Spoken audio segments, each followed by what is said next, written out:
Hello, everyone, and welcome to Connecting the Dots with Dr. Ashaye, a great place to be if you desire to take charge of your health so you can live fully and enjoy doing what you love. And today I'm here with Krissy White. Krissy is a licensed professional counselor with over 12 years of experience. She specializes in treating anxiety, depression, and in increasing confidence. Krissy will also be certified in brain spotting in June. She will be the only clinician in Katy, Texas with this certification. And today she's going to share some tips on how to manage overwhelming anxiety. Welcome, Krissy. Hi, thank you. Thank you for having me today. Yeah, thank you for being here. I really appreciate it. So I'm excited for you listeners because we're going to learn a lot today. So you're listening to Connecting the Dots with Dr. Ashaye. I'm your host, Lola Ashaye. I'm a family medicine doctor, and I believe lifestyle changes should be the foundation of medical treatment. I'm the owner of InTouch Primary Care in Sugar Land, where we pride ourselves in providing individuals concierge-like healthcare with direct access to the doctor so they can get the care they need without any hassle or delay. You can learn more about our services on our website, www.intouchprimarycare.com. So before we get into it, if you want to help spread the word, share these valuable resources with others. And there are 3 easy ways to do it: subscribe, share, and like. That way you can help others improve their health and you can help us reach a wider audience, because when you do that, you're telling them the content is worth watching and they should check it out too. So please take a moment, subscribe, share, and like these videos. It's a small action. It can make a big difference for a lot of people. Thank you for your support, and let's work together to help more people. All right, let's dive in, Krissy. So what would you like to tell us and our listeners about yourself professionally or personally? Yes, well, you did a great job with the introduction. So yes, I have 12 years of experience. I've worked in a variety of settings. I've worked with kids, I've worked with teens, I've worked with adults, parenting, families, couples, kind of got the gamut of it all. Right now, though, I specialize in treating teens and adults who suffer from anxiety and depression and really working on building that self-confidence. So what I have found through my practice is that people who have intense anxiety and some depression really struggle with low self-esteem and that they don't believe that they're good enough. And so the anxiety comes from other people potentially finding that out, that fear of judgment that, oh, they might know that I'm not good enough or funny enough or pretty enough. And so I found that this combination of like raising that self-esteem while also lowering that negative self-talk with anxiety and depression, and also through experience, can really help manage those symptoms. So right now my practice is online, but I will be getting an office in Katy soon. And that's who I treat. Awesome. Yeah, that's much needed. So I'm happy to hear that. So can you share a little bit more about what types of conditions you see and how you treat them? So I do a combination of talk-based therapy, cognitive behavioral therapy primarily, in conjunction with solution-focused and brain spotting. So cognitive behavioral therapy, which is a little bit of what we'll be going over today with some of that anxiety management. I do that by looking at like, what is the evidence to prove a lot of these anxious fears? I combine that with a solution-focused approach where we're looking at, well, what is the best way to kind of solve this problem? We try it for a little bit, see if it works. If not, we revamp, we build on your strengths. So what are the things that are already working and how do we continue that? And then with brain spotting, fabulous technique that can help with some trauma and really lowering that really high activation surrounding the issue. So sometimes we can do it in a little bit of a different order. We start with the brain spotting to lower that activation, and then we can come back to that talk therapy part where we can really dig in and work through some of that negative self-talk. Yeah, that's great. So just different ways. And it's awesome how technology has come so far. So different ways to address anxiety and depression and many mental health conditions now. So that's great to hear. All right, so let's get into it. Stress is such a major issue for so many people, and it's typically associated with many health conditions, including depression and anxiety, like we talked about. Why is it so important that people seek help for stress management? Yes, well, if you do not seek help, you will be riddled with anxiety and not be able to enjoy things. So it can really cause a decrease in your work performance, It can stop you from hanging out with friends, making friends, relationships. Anxiety is this, think about it, where you have like that devil and that angel on your shoulder. It's like that devil telling you that you're not good enough. You can't do it. It's not worth it.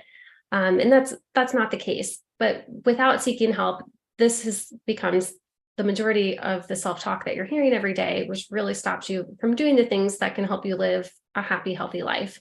So that's why I really like to look at how to challenge that and work through it, so that, even if you still have that negative self-talk, you can go, I don't, no, we're not going to do that. I know what the truth is, not what this negative self-chatter is saying. Yeah. And we tend to believe a lot of what we tell ourselves, like we believe ourselves a lot. And so, yeah, it's so important that we think about what we're thinking and we just don't allow whatever, negative thoughts to rule our thoughts all day long, because it makes a big difference. So yes, thanks for saying that. What are practical things people that are stressed can do starting today to help lower their stress levels? Yeah. So I have two things that I kind of want to go over today, as far as how to manage more like the physical symptoms, but also how to come back with that negative chatter. Okay. So we'll start with the physical stuff. So anxiety can present in a lot of different ways. So physically, it can be that increased heart rate. It can be that rapid breathing. It can be feeling like really shaky. More of the things that you can't really see, but plays into anxiety, can be those people that look really, really organized and they're always get all of their things done. But what's behind that is all of these lists, these really intense deadlines, that fear of failure that really stop them from ever being able to fully relax. That need for control, like everything has to go this way. And if it doesn't, you might see some of that irritability, which, is where they're yelling, I can't believe this didn't get done. And that can come out when people are pretty anxious. Another big one is that striving for perfection. And when you strive for perfection, which is not possible, you have that huge fear of failure. So how do we kind of manage those physical and the thoughts that go with it? Okay. So like I said, we're going to start with the physical. So I'm going to teach you about the cycle of anxiety and how it worked in the olden days, but also how it works now. Okay. So let's say you start at a resting state and then we get triggered. So in our olden days, that was, you saw a lion, a tiger, something like that. And then your body's going to release all of this stuff. So you're going to have like your cortisol, your adrenaline, epinephrine, hormones, all of those things. Okay. You get to here, and then you're going to go into fight or flight. So where you either run away from the tiger or you're going to fight it. And, your tribe has it for dinner. Okay. But now what happens is you start at that resting state and you get that text or an email from your boss. Your body's going to respond just like it's a true threat, like it did in the olden days. So your body's going to release all of that stuff, but then now it gets stuck here. So instead of being able to fight or flight and run away from the threat, you're stuck here because maybe you can't go talk to your boss, or it's socially inappropriate to yell back at the guy that cat called you. So you get stuck here. So then what happens? Well, you don't go back to a resting state. You're going to start here again, or you're going to start over here. Now you're triggered. Your body's going to keep releasing all of this stuff with nowhere for it to go. So what do we need to do? We need to find a way to complete that. The best way to complete your cycle, and I'm going to say you probably want to do this almost every day, because unfortunately in our world, we're triggered probably every day, probably several times a day. So the quickest and easiest way to complete that cycle is by getting your heart rate up. So exercise. It can be, if you love to go to the gym, go for it, do that. If that feels like it's too much or you don't have time for it, do a couple minutes of jumping jacks. Run up and down the stairs a couple times. Allowing yourself to fully express that emotion in a healthy way. So, go watch that sad movie that makes you cry, or like laugh, but belly laugh, like real laugh. Or you can scream into a pillow, anything that will get your heart rate up and gets all of that out. So when you're here, now you're screaming into that pillow or doing your deep cry. Now you're back at that resting state. So when you wake up tomorrow morning, you can do the whole cycle again. You'll have to complete it every day. But that can really help with those physical symptoms. Okay. So, but the question is, okay, so let's say you did all of that, you wake up, you're at a resting state, but now you're going to go into, let's say, social situations make you anxious. Okay. And your thoughts are, you're going to meet new people and maybe they won't like you. You're going to be socially awkward and nobody's going to be your friend. Okay. So cycle of anxiety isn't necessarily going to help. Let's say you complete it, you do your exercise before you go to the social event, helpful, but it doesn't make those thoughts go away. So what do? I have a whole bunch of questions, but I'm going to narrow it down to three that I think have been most helpful. Is we're going to start with, what is the worst case scenario? So now every time I ask this question, people go, oh my gosh, like it's going to be terrible. They're going to point and laugh at me and nobody's going to like me. Okay. Could happen, but how realistic is that? How realistic is it that everybody points and laughs at you when you get to this event? I'm going to say hopefully 0. If that happens, you should not be there. Go somewhere else. Those are not your people. So realistically, maybe you feel uncomfortable. Maybe you are a little bit more quiet and don't have somebody to talk to. Okay. How bad is that? Well, it's not comfortable. You probably won't enjoy that, but how bad is it? Or it's not as bad as that first case scenario, right? Like, this is more realistic. I'm uncomfortable, but it isn't terrible. Right. And then the last question I like to follow it up with is, how do you cope? So what do we do if it's awkward and you're like, I don't know what to say, or I don't know what to do? Well, how do you cope? Well, take some deep breaths, and maybe beforehand you've come up with some questions you want to ask, some conversation starters, or maybe you can find someone in the room that you can kind of connect with and say, hey, I love your shoes, or that sounds really interesting, tell me more. So you can kind of come into it prepared, because the things that we do to cope can often minimize our anxiety in that situation, as well as moving forward. Right. So yeah. So those are so helpful. And, you said it so well. A lot of these things, those are the things we try to, we talk about when I see patients and things like that too, because it's just every day, like you said, there's usually an opportunity to be triggered. And I really like what you said about being prepared ahead of time, because I think that's what tends to stop people. Like, sometimes we get focused in that thinking, what if, and we go get past that. But getting past that by thinking, okay, sure, what if it actually does happen? Like, if you think that and then prepare for it, that's, I think that makes a lot of people a lot more comfortable. So, and I know there's so many other strategies that that people with anxiety and with stress can benefit from. And that's one of the things I like to tell people. Like, I'm very big on lifestyle behaviors, which includes stress management. And in addition to sleep and physical activity and whole food plant predominant diet and all of that, but all that feeds into your health. And so when people are stressed and anxious, seeing a counselor, seeing a therapist can be so helpful, because it minimizes, it's not, I'm not opposed to medications, but a lot of times that's not typically enough. Together is better. And sometimes you can even get off medicine when you learn the proper techniques and strategies to take care of these conditions. So thanks for sharing that. I think that was very helpful. All right.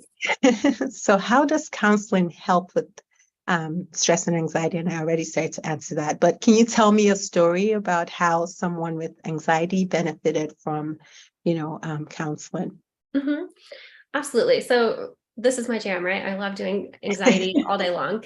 But the biggest thing is it takes practice. So I could tell you, okay, do those 3 thought challenging questions, and you do them and you're like, okay, but I don't really believe you. Like, how do I know that that's going to work? So it's going to be that combination of you going out and doing it in the world, along with like continued practice of you doing that. Because right now you've got that highway to anxious thoughts. So, you hear about something, you're like, oh, worst case scenario. Oh, the worst case scenario. So we need to really work and rewire that brain. And the good news is you can, there's neuroplasticity, which means your brain can learn new things all the time. So just like when the power goes out and you try to turn on the light, okay, how many times do you try to turn on the light until you're like, oh yeah, the power's out, right? So let's say three times maybe, and then you remember to not keep trying to turn the light on. That's what we're trying to do with thought challenging. And that's what continued counseling can do, is we rewrite what it is that we want our brain to think, but we have to keep reminding it. And then, we come up with a new situation, and then we have to rewrite what we want the brain to think. And eventually it gets to the point that I can do that automatically. Now, in those super high triggering situations, we might have to work with it a little bit more to bring it down, but you've already built up all of this experience through therapy and rewriting it, that that it works. So extended therapy can really help you get to the place that you can do that on your own. Right. Yeah, thank you. Yeah, that's really helpful. And that's important to say too, because I think sometimes people have something happen, they go to therapy. Actually, just talked to somebody about this yesterday, and they, feel like, okay, I've done therapy, now that's it. But it does take time, and so that's what I was mentioning. I was like, yeah, you've done therapy, but obviously there's still some things that need to be unpacked. So I think it would be best for us to continue to do Mhm. that because, yeah, and there's relapse, there's, that happens sometimes. And then sometimes you just need more of a maintenance Mhm. therapist for things to really get better with using those strategies. So, yeah, Definitely. Because as we do these like thought challenging questions, those can help in the moment. Wonderful. But that doesn't necessarily get to the core root of that issue. If the root of the issue is that you don't feel like you're good enough, we got to resolve that. Because if we can resolve that issue, those thought challenging questions are going to be so easy. You're going to be able to rattle them off, no problem, and figure out the answer. right. So help us in the moment. Wonderful. But we definitely want to get to the root of the issue, which is where that counseling can come into. Right. Awesome. Well, this has been great, and I hope you have learned, as much as I have from this episode. This has been awesome. So, how can people find you, Krissy? Yes, great question. They can find me at my website. So creatingchangescounseling.com. So there's an S, creatingchangescounseling.com. On there, you'll find my phone number. So and my email is Krissy.white@creatingchangescounseling.com. My phone number is also on there. You guys are welcome to call or text. It is a business line, so it's not monitored 24/7, but I know sometimes if somebody's anxious, I want to give everybody the opportunity. Sometimes texting is a little bit easier than calling. And then I also can be found on Facebook at Creating Changes Counseling. Awesome. So we'll have all those handles in the caption so you guys can take a look at that. And thank you for listening. Remember to subscribe, share, like, and you never know who might need this. So please subscribe, share, like. And if you're in the Houston area and you like to experience the peace of mind that comes with being able to reach your doctor when you need it, check us out at InTouchPrimaryCare.com. We're in Sugarland, and you can enroll on our website, www.InTouchPrimaryCare.com. Thank you. Have a great rest of the day. All right. Thanks. Thank you, Bye. Krissy. Bye-bye.